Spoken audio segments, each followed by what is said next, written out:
मान लीजिए कि इस ग्रह पर इंसानों के आने से पहले वैसे बहुत सारे बेवकूफ़ मानते हैं कि दुनिया की शुरुआत इंसानों के साथ ही हुई है। लेकिन आज एक स्कूल जाने वाला बच्चा भी जानता है कि ऐसा नहीं है।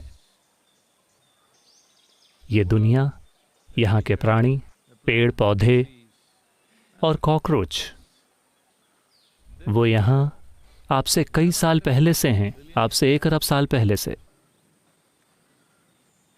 तो जब इंसान नहीं थे कि पृथ्वी पर भगवान थे, अभी भी अगर हम पूरी मानवता, अगर हम 2 घंटे के लिए सो जाते हैं, हर कोई, आपको लगता है कि भगवान कहीं हैं? ये इंसानी मन का उत्पाद है। मैं कह रहा हूं कि जिस तरह से हम भगवान को जानते हैं, जाहिर है कि आपने और मैंने इस ब्रह्मांड का निर्माण नहीं किया, इतना हम जानते हैं। लेकिन ये विचार कि वहां ऊपर एक बड़ा सा आदमी बैठा है और ये सब कर रहा है, ये एक बचकाने दिमाग की उपज है। चाहता हूं कि आप याद रखें, वो एक आदमी है।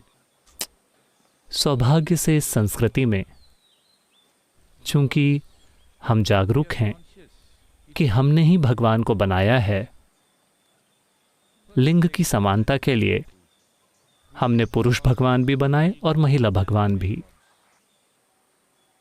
बाकी हर जगह जहां वो मानते हैं कि भगवान वास्तव में वहां ऊपर हैं और वो आपको बनाते हैं, वहां केवल पुरुष भगवान ही हैं। बेहतर होगा कि आप ये समझ लें। तो इस देश में हमने भगवान बनाने की तकनीक में महारत हासिल की। इसका क्या मतलब है? सबसे पहले, ये एक ऐसी संस्कृति है जिसमें ये कॉन्सेप्ट नहीं है कि सिर्फ एक ही भगवान है। यहाँ कोई एक सबसे बड़ा भगवान नहीं है। वो सारे लोग जिनकी आप पूजा करते हैं, वो अतीत की महान हस्तियां हैं। शिव, राम, कृष्ण और जो कोई भी, बुद्ध या कोई भी हो, ये सभी वो लोग हैं जो एक समय में इस भूमि पर चले थे, जीवन के पूरे नाटक से होकर गुजरे। संघर्ष और पीड़ा आपसे भी अधिक। लेकिन चूंकि वो इतनी महान हस्तियां बन गए, हमने उन्हें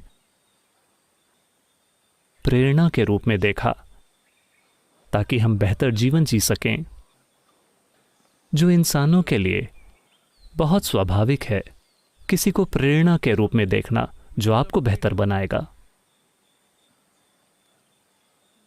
कोई चीज आपसे बेहतर है, आप उसकी ओर देखते हैं ताकि आप खुद को बेहतर बना सकें। यह आकांक्षा ठीक है। लेकिन चीजों का आविष्कार करना और फिर यह मानना कि बस यही सब कुछ है, यही मानवता की त्रासदी है। क्योंकि मूल रूप से ये एक बुनियादी स्तर की बेईमानी से आता है कि जो कुछ आप नहीं जानते, आप ये देखने के लिए तैयार नहीं हैं कि मैं नहीं जानता। ये विनम्रता और ईमानदारी की कमी है। हर वो चीज जो आप नहीं जानते, आप विश्वास कर लेते हैं। जैसे ही आप कहते हैं मुझे विश्वास है, हमें सावधान हो जाना चाहिए, क्योंकि आपका विश्वास असलियत से भी अधिक पवित्र है। आपका विश्वास इस अस्तित्व से भी अधिक महत्वपूर्ण है। आपका विश्वास आपके आसपास हो रही जीवन की अद्भुत घटना से भी अधिक महत्वपूर्ण है, क्योंकि यह आपका विश्वास है। तो बेशक आपका विश्वास सृष्टि और सृष्टा से भी बड़ा है। इसके लिए भाषा की सीमा है। हम सृजन का स्रोत कह सकते हैं। स्रोत भी गलत शब्द है, क्योंकि आपको लगेगा कि ये एक ही स्थान पर होगा। लेकिन ये एक सच्चाई है कि आपने या मैंने इस अस्तित्व को नहीं बनाया। यह आपके और मेरे आने के पहले से था। मुझे इसके लिए दोष मत दीजिए, ठीक है? मैंने इसे नहीं बनाया। अब ये कहने के बाद भगवान को बनाने का उद्देश्य क्या है? सबसे पहले भगवान शब्द, एक ही भगवान का इस देश में कभी अस्तित्व नहीं रहा। हम बस ये देख रहे हैं कि कैसे चीज़ों को कारगर किया जाए, क्योंकि इस संस्कृति में आपको हमेशा बताया गया है कि आपका जीवन आपका कर्म है। कर्म का मतलब है आपकी करनी। जब मैं कहता हूं कि ये मेरा कर्म है, इसका मतलब ये है कि इसे मैंने बनाया है। मेरा जीवन मेरा कर्म है, मतलब मेरा जीवन मेरा बनाया हुआ है। ये सुंदर है, ये मैंने बनाया है। ये बदसूरत है, ये मैंने बनाया है। मैं अभी खुश हूं, ये मैंने बनाया है। मैं दुखी हूं, ये मैंने बनाया है। ये समझना कि अभी जिस तरह से आप अपने जीवन का अनुभव कर रहे हैं वो पूरी तरह से आपका बनाया हुआ है। देखिए, ये अमीर गरीब ये सारी बकवास केवल इसलिए है क्योंकि आप अपनी तुलना किसी और से कर रहे हैं। अगर आप यहाँ बैठते हैं तो जीवन का आपका अनुभव पूरी तरह से आपका बनाया हुआ है। चीज़ों की भौतिक व्यवस्था उस समय के हिसाब से होती है जिसमें हम रहते हैं। वो भौगोलिक स्थान जिसमें हम पैदा हुए हैं, अपने जीवन के भीतरी आयामों को अपने चारों ओर के जीवन की भौतिक व्यवस्था की तुलना में कहीं अधिक महत्वपूर्ण माना। इसलिए हमने जीवन की गुणवत्ता को मोटे तौर पर एक भीतरी आयाम के रूप में बताया है, क्योंकि जीवन का आपका अनुभव ही आपके जीवन की गुणवत्ता है। आप किस तरह के घर में रहते हैं, किस तरह के कपड़े पहनते हैं, बैंक में आपके पास कितने पैसे हैं। वायरस ये सब नहीं जांच रहा है। हेलो, अगर ये आपको पकड़ लेता है तो आप सांस नहीं ले पाते। अरे उसके पास बहुत पैसा है, उसे छोड़ देते हैं। ऐसी कोई छूट नहीं है, क्योंकि यही जीवन की प्रकृति है। तो हम इसे इसी तरीके से देख रहे हैं। इससे कोई फर्क नहीं पड़ता कि आपके पास कौन कौन सी भौतिक व्यवस्थाएं हैं, आप कितने खुश हैं, आप कितने दुखी हैं, जीवन का आपका अनुभव कितना सुखद है, कितना अप्रिय है, ये आपका कर्म है। तो ये जानते हुए हमने ऐसे उपकरण बनाने शुरू कर दिए जिनसे हम अपने जीवन के अनुभव को बेहतर बना सकें, क्योंकि हम ये समझ गए कि ये शरीर ही एक मैकेनिज्म यानी एक मशीन है। ये इंसानी मैकेनिज्म हम समझ गए कि एक बेहतर मैकेनिज्म है एक कॉकरोच के मुकाबले, एक बेहतर मैकेनिज्म है एक कुत्ते के मुकाबले, एक बेहतर मैकेनिज्म है यहाँ तक कि एक बाघ के मुकाबले।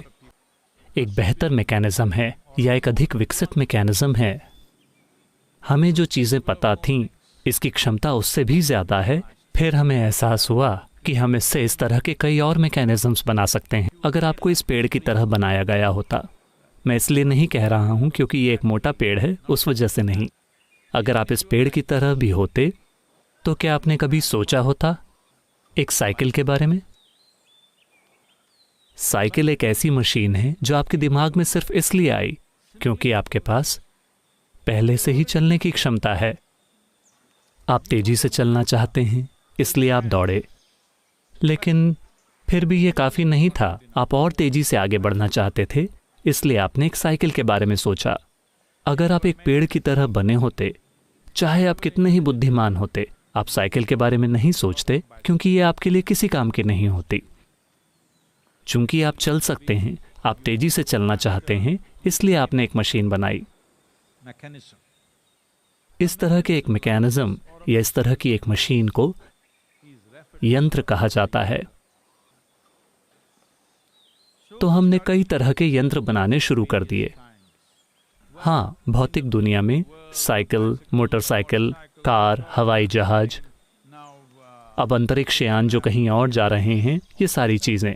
लेकिन ये बाहरी दुनिया में हैं। व्यक्तिपरक भीतरी आयामों में भी हमने उपकरण या मशीन या यंत्र बनाने शुरू कर दिए। वैसे जो उत्तरी मैदान देख रहे हैं उसमें एक भी प्राचीन मंदिर नहीं बचा है। इन सभी चीज़ों को आक्रमण के दौरान धराशायी कर दिया गया।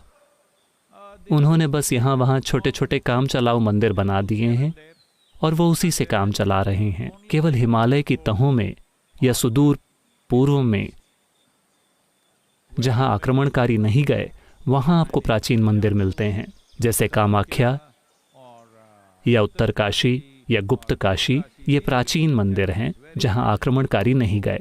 लेकिन गंगा का बाकी का मैदानी इलाका, पंजाब, गुजरात, इन सभी जगहों में सारे मंदिर ढहा दिए गए। केवल दक्षिण भारत में ही आप वास्तव में प्राचीन मंदिरों को देखते हैं, और पूर्व में पुरी और कुछ दूसरी जगहों पर। जहां कहीं भी प्राचीन मंदिर अभी भी जीवित हैं, आप देखेंगे कि इस देश में हम देवताओं को, या आज अंग्रेजी भाषा के कारण हमने गॉड कहना शुरू कर दिया है, वरना देवी देवताओं को यंत्र कहा जाता है। इस शब्द का प्रयोग अभी भी दक्षिण भारत में बहुत अधिक किया जाता है। हम देवता को यंत्र कहते हैं। इसका मतलब है कि हम देवता को एक मशीन कह रहे हैं। हम इसे एक मशीन कह रहे हैं क्योंकि एक मशीन बस आकारों की एक जटिल व्यवस्था है। एक आकार एक यंत्र है। त्रिकोण को हमेशा मूल आकार माना जाता है। उससे हमने कई जटिल आकार बनाए और हमने उन्हें अपने लाभ के लिए सक्रिय किया। तो इसके कई कई आयाम हैं। ये ऐसे आयाम हैं जिनसे आप नई संभावनाएं खोल सकते हैं। सृष्टि के भीतर एक नई खिड़की। आप किसी चीज का आविष्कार नहीं कर रहे हैं, आप केवल अपने बोध के उपकरणों को बेहतर बना रहे हैं ताकि आप ऐसे आयामों को देख और महसूस कर सकें जिन्हें आप इसके बिना नहीं देख पाएंगे। जैसे कि आज एक टेलीस्कोप से आप कुछ ऐसा देख पा रहे हैं जिसे आप अपनी नग्न आंखों से नहीं देख पाते। देखिए, हमें यह पता भी कैसे चला कि एक वायरस मौजूद है? माइक्रोस्कोप के कारण। हम कुछ ऐसा देख पा रहे हैं जिसे हम उसके बिना अपनी नग्न आंखों से नहीं देख पाते। 100, 200 या 500 सालों पहले अगर ये वायरस आया होता तो दुनिया के कई हिस्सों में ज्यादातर लोग सोचते कि ये भगवान की मर्जी है, भगवान हमसे गुस्सा हैं और हमें इस तरह से मार रहे हैं। उन्होंने यही सोचा होता और उन्होंने यही सोचा।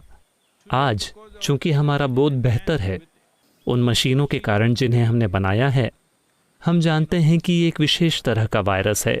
इसकी क्या प्रकृति है, ये कितना रंगीन है। टेलीविजन चैनल्स पर सब कुछ है। वायरस हर जगह उड़ता फिर रहा है। हमको उसका आकार, रूप, रंग सब कुछ पता है।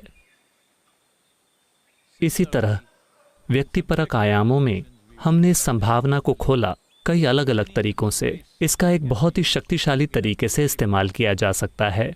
इसी तरह ये देवी देवता अस्तित्व में आए। उस संदर्भ में मैंने कहा कि हम भगवान को बनाने की टेक्नोलॉजी जानते हैं। तो हमारे पास भैरवी हैं, हमारे पास ध्यान लिंग हैं। लोगों से पूछिए कि देवी और ध्यान लिंग का उनका अनुभव कैसा है। कई लोगों के लिए ये उनकी जिंदगी से भी ज्यादा हैं, क्योंकि इसने ऐसे आयाम खोल दिए हैं कि उन्होंने कभी कल्पना भी नहीं की थी कि उनकी जिंदगी में ये संभव है। तो ऐसे लोग भी होंगे जो कहेंगे, अरे इसने क्या खोल दिया है। आपको कैसे पता? आपको कैसे पता चलेगा? अगर मैं टेलीस्कोप से देखता हूं और कहता हूं कि मुझे ये दिख रहा है। नहीं नहीं नहीं, आपको कुछ नहीं दिख रहा। आपके पास बस एक लंबी सी ट्यूब है और आप हमें बेवकूफ़ बना रहे हैं। जब तक आप उस पर अपनी आंख नहीं लगाते, आपको पता नहीं चलेगा। तो यहाँ आपकी आंख का काम नहीं है, आपको अपना दिल इसमें लगाना होगा, वरना आपको पता नहीं चलेगा। खैर, चूंकि इसके लिए आप जो कुछ भी देखते हैं, आपको जिस भी चीज़ का एहसास होता है, आज उसे पश्चिम से प्रमाण पत्र मिलना चाहिए। तो आपके पास रामानुजम हैं जो संयोग से हुए। रामानुजम से मानो गणित की धारा बहती थी। लोगों को विश्वास नहीं होता था कि ये कहाँ से आ रहा है, क्योंकि उन्होंने एक शताब्दी पहले जो कहा था, लोग अभी भी उसे सुलझाने और समझने की कोशिश कर रहे हैं। यहाँ तक कि उन्होंने एक तरह का गणितीय आधार दिया था ब्लैक होल्स के कॉन्सेप्ट या उसकी वास्तविकता के बारे में। जब वैज्ञानिक समुदाय में ब्लैक होल्स का कोई कॉन्सेप्ट ही नहीं था, तब उन्होंने उसका गणित दे दिया था। उनसे बस गणित की धारा बहती थी। लोगों ने पूछा कि ये कहाँ से आ रहा है। उन्होंने कहा, मेरी देवी के रक्त में गणित की धारा बहती है। उन्होंने अपनी देवी का उपयोग किया गणितीय आयाम को खोलने के लिए। अगर आपको यह पता ना हो तो इस संस्कृति में जीवन के हर पहलू के लिए हमारे पास एक खास देवी या देवता हैं, हर चीज के लिए, क्योंकि इसका उद्देश्य था पहुंच बनाना, एक साधन बनाना, एक खिड़की बनाना या एक ऐसा मैकेनिज्म बनाना जिसके माध्यम से आप जीवन की उस आयाम तक पहुंच सकें। तो ये एक ऐसी संस्कृति है जिसमें हमने सिर्फ एक ही चीज पर विश्वास किया, इंसानी प्रतिभा, नई संभावनाएं बनाने की। ऊपर देखकर यह कहना नहीं कि प्यारे भगवान मुझे बचाइए, मेरी रक्षा कीजिए। यह हाल ही में हुई चीज है, क्योंकि बाकी सारे लोग दावा कर रहे हैं कि हमारे भगवान हमारी रक्षा कर रहे हैं, तो हमें भी कुछ न कुछ बनाना पड़ा। वरना हमेशा आपको बताया गया था कि यह आपका कर्म है, आप या तो इसे शानदार बनाइए या आप इसे दुखी बनाइए, यह आपके ऊपर है। इसमें कोई और दखल नहीं दे रहा है, यह आपका कर्म है। कोई भी नहीं, ना आपके पिता, ना आपकी माँ, ना आपके भगवान, ना आपके देवदूत, कोई भी आपके साथ कुछ भी नहीं कर सकता। आप इन सब का इस्तेमाल कर सकते हैं खुशहाली के लिए, अपनी खुशहाली पैदा करने के लिए, लेकिन मूल रूप से यह आपका कर्म है। आपके माता पिता एक हिस्सा हैं, आपके बच्चे शायद एक और हिस्सा हों, आपके पति या पत्नी एक और हिस्सा हो, आपका मंदिर, आपकी प्रार्थना, आपका मंत्र, आपका योग, ये जीवन के अलग अलग हिस्से हैं। आप इनका इस्तेमाल करके इसे जीवन का एक शानदार अंश बना सकते हैं, या आप इनका इस्तेमाल करके इसे जीवन का एक दुखी और पीड़ित अंश बना सकते हैं। तो यही आधार है भगवान को बनाने के विज्ञान का, भगवान को बनाने की टेक्नोलॉजी का। लेकिन आजकल के तुच्छ स्तर के तर्क के कारण, जब मैं कहता हूं तुच्छ स्तर का तर्क, बुनियादी किंडरगार्टन के स्तर का लॉजिक हर चीज में खींच दिया जाता है। वैज्ञानिक समुदाय ऐसा नहीं कर रहा है, यह किया जा रहा है बेवकूफों के उस पूरे झुंड के द्वारा जो सोचते हैं कि वो वैज्ञानिक हैं।